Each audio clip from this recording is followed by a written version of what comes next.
It's really important to show up.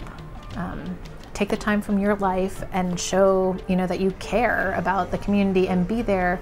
And, so when the workers were participating in actions to bring pressure on a poultry market owner who owed her workers wages, the workers were going out with picket signs, and I went with them too. And in that way, I felt nervous. You do kind of feel exposed. You're in this environment that's very different from, some of the other things that I had done.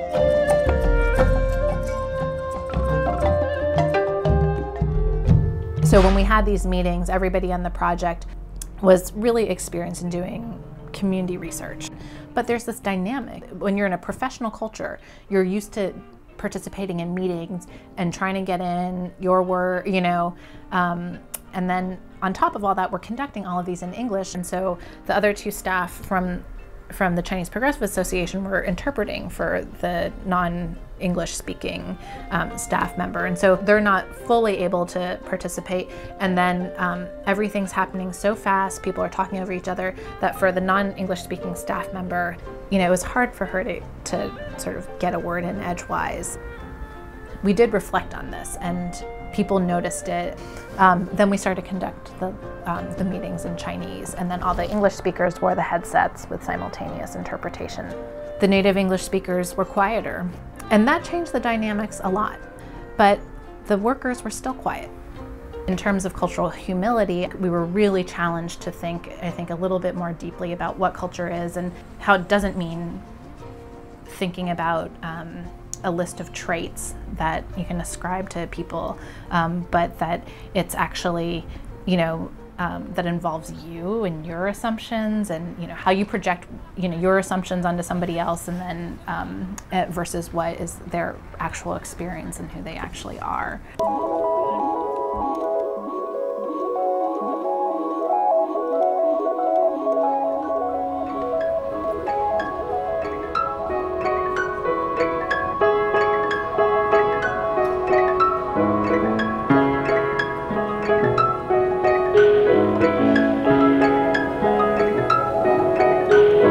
I first heard about cultural humility when I was a graduate student in the master's program here at San Francisco State, but I feel like I first understood cultural humility as a concept a lot earlier in my life.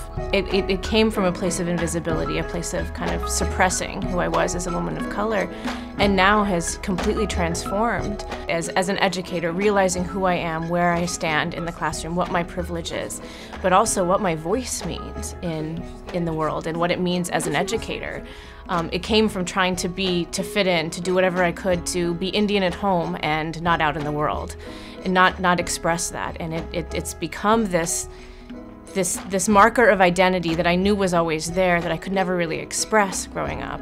And now it's saying who that person is and acknowledging both my own power and privilege in I gotta check myself kind of way.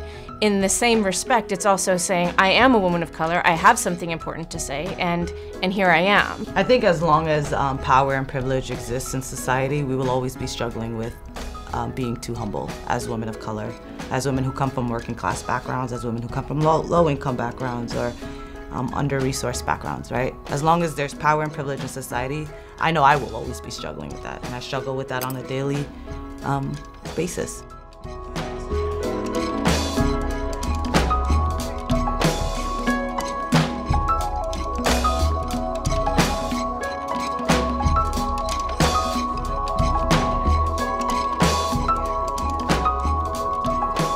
I examined SF State here to see how inclusive our current policies and programming are toward transgender students. And I was just reflecting about how it's actually very relevant to the topic this evening of cultural humility, because we're talking about like transgender culture or queer culture at SF State and how it's respected or not, Right. and how like the institution can be culturally relevant or humble or respectful of the experiences of trans folks when they come to this place. The health educators that I work with are all transgender females. And literally the second day of my job, I walked into a meeting and it was a community advisory board. all transgender females. And I was so uncomfortable, but at the same time, they made me feel so comfortable. They started asking me questions like, they noticed, you know, and they were like, so where are you from, you know? And I was like, I'm Iranian. Oh, we know this Middle Eastern transgender girl, do you know her? And I was like, no. So my definition of cultural humility is to be open to learning all the time. So what I want from you guys is to go around, introduce yourself, and tell us what cultural humility means to you. I first became passionate about cultural humility.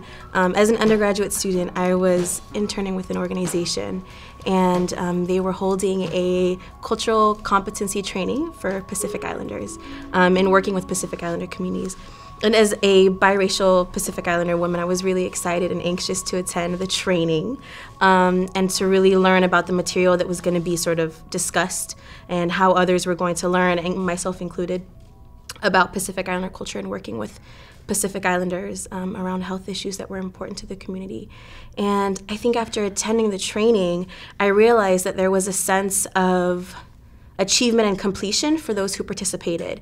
And I then was introduced to cultural humility as an undergraduate student in a class, just so happened around the same time, and I realized that a sense of achievement and accomplishment and competence and understanding sort of limits your learning.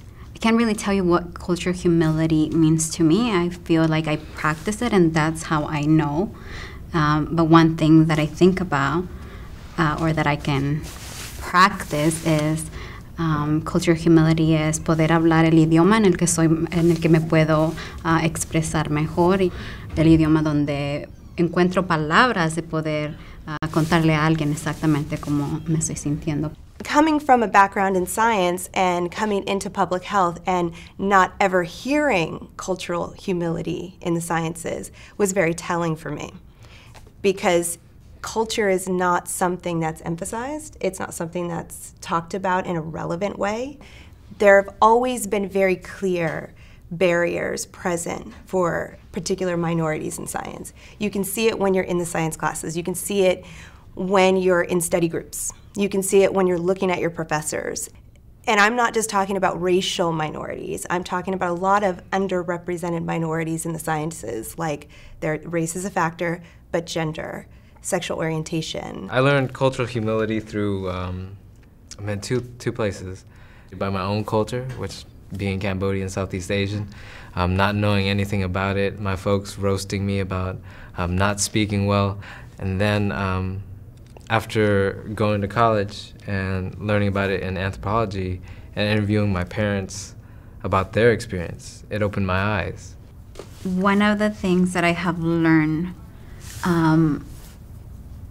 in the past couple of years, I want to say, is just listening to what I'm saying. And I mean, like, seriously listening to what I'm saying.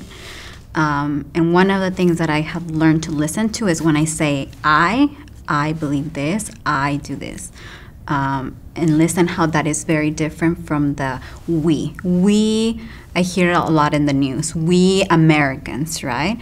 Like we, who is the we speaking about? It's to think about and listen to when we use the I, the we, the you. Growing up, I was like always interested in culture and other religions and just really learning about things from other backgrounds. And so I just figured that made me culturally humble because I had an interest.